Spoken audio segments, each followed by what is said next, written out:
یا ایھا الذین آمنوا توبوا الی اللہ توبۃ نصوحا، اہل ایمان رجوع کرو اللہ کی جناب میں، لوٹو پلٹو توبہ کرو، اور وہ توبہ بھی نہایت خالص توبہ ہو۔ یہ توبہ حضرت علی رضی اللہ تعالیٰ عنہ نے ایک مرتبہ دیکھا ایک شخص کو، وہ گردان کر رہا ہے توبہ کی تیزی تیزی سے، تو فرمایا یہ تو توبۃ المکذبین ہے، جھٹلانے والوں کی توبہ ہے یہ۔ وہ گھبرایا، تو پھر آپ نے فرمایا توبہ وہ ہوتی ہے جس کے ساتھ وہ ساری کیفیات ہو، شدید ترین پشیمانی ہو کہ میں کیا کر بیٹھا ہوں، پھر یہ کہ آئندہ کے لیے عزم مصمم ہو کہ ہرگز دوبارہ یہ کام میں نہیں کروں گا، اور نہایت گڑ گڑا کر اللہ سے اس کی دعا جو ہے اس کی معافی طلب کی جائے۔ یہ قلب کی گہرائیوں سے جب تک یہ توبہ نہیں نکلے گی یہ توبہ نہیں ہے۔ تو توبۃ النصوح، یہ نصح کا لفظ جو آتا ہے عربی زبان میں، یہ ہے کسی شے کے خالص ہونے، کوئی اس میں ملاوٹ نہ ہو۔ توبۃ النصوح، یہ توبۃ النصوحہ، خالص توبہ کرو، دل کے ایک گہرائیوں سے توبہ کرو، اور صمیم قلب سے توبہ کرو، عزم مصمم کے ساتھ توبہ کرو کہ پروردگار جو خطا ہو گئی ہے بخش دے، آئندہ تیرے کسی حکم کے خلاف کوئی حرکت نہیں کروں گا۔ خاص طور پر وہ خطا جو معین ہے اس کے بارے میں تو تعین کے ساتھ فیصلہ ہو کہ دوبارہ نہیں کروں گا۔ اس میں ہو سکتا ہے، جیسا کہ میں نے شاید آج دن میں کسی گفتگو میں عرض کیا تھا، بعض طبائع ہوتی ہیں مریض، ان کی قوت ارادی جو ہے کمزور ہوتی ہے۔ اس وقت وہ خلوص دل سے بھی اگر طے کر لیں کہ یہ کام دوبارہ نہیں کروں گا، تو وہ کمزور قوت ارادی کی وجہ سے اس پر قائم نہیں رہ سکتے، کل یا پرسوں یا کچھ عرصے کے بعد پھر پھسل جاتے ہیں۔ اس سے وہ توبہ باطل نہیں ہوگی۔ اس بات کو سمجھیے، یہ نہ سمجھیے کہ میں انکریج کر رہا ہوں، لیکن مسئلے کو سمجھ لیجیے۔ جس وقت انسان توبہ کر رہا ہے اس وقت عزم مصمم کا ہونا ضروری ہے۔ اب یہ اللہ جانتا ہے ہمارے دل کے اندر کے حالات کو، ہماری کیفیات کو۔ اگر اس وقت عزم مصمم ہے تو توبہ صحیح ہو جائے گی، پھر اگر خطا ہو گئی پھر توبہ کرو، پھر خطا ہو گئی ہو پھر توبہ کرو۔ بازا بازا ہرچ ہستی بازا، گر کافر و گبر و بت پرستی بازا، این درگاہ ماں درگاہ نومیدی نیست، 100 بار اگر توبہ شکستی باز آ۔ اگر 100 مرتبہ بھی توبہ ٹوٹ گئی ہے کوئی پرواہ نہیں، جب تک یہ زندگی کا تسلسل چل رہا ہے۔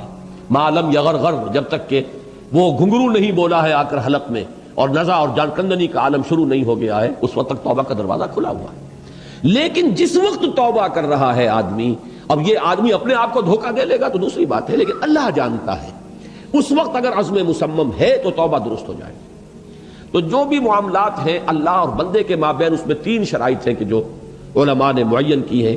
ایک حقیقی پشیمانی، وہ پشیمانی جس کے لیے اقبال کا وہ شعر بہت مشہور ہے جو انہوں نے نوجوانی میں کہا تھا، اور داغ دہلوی اس مجلس میں موجود تھے جہاں علامہ نے یہ شعر پڑھا ہے، تو انہوں نے بڑی داد دی تھی کہ میاں اس عمر میں اور یہ شعر یعنی چشم بد دور، وہ یہ داد کا بڑا ایک یعنی بلیغ انداز ہے۔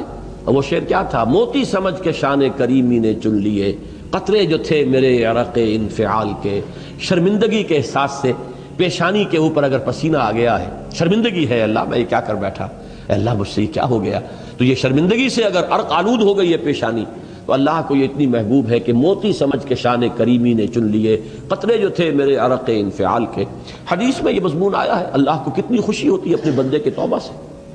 بائبل کی ایک سٹوری جو ہے دی پروڈیگل سن، وہ آپ کو یاد ہوگی کہ ایک شخص کے کئی بیٹے تھے، اکثر جو تھے سارے بڑے فرما بردار، بڑے عمدار، سعادت مند کام کرنے والے۔ ایک تھا نٹ کھٹ قسم کا شریر، وہ اپنی دولت بھی بٹوا کے لے گیا، اور پھر وہ بہت سال کے بعد آیا ہے تو سخت یعنی فقیری کے اور قلاشی کے عالم میں باپ نے واقعی سب سے توجہ ہٹا کر اپنی ساری محبت کا برکت پھر اس بچے کو بنا لیا، اپنے بیٹے کو۔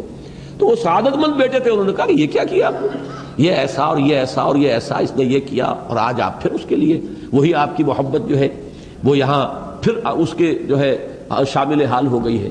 تو انہوں نے کہا کہ تم دیکھتے نہیں کہ اگر کوئی چرواہا ہو اور اس کی اگر 100 بھیڑیں اور بکریاں ہیں، تو اگر کوئی بھیڑیا کسی ایک بکری کو اٹھا کر لے جائے تو وہ 99 کو چھوڑ کر اس کے پیچھے بھاگتا ہے اس کو بچانے کے لیے۔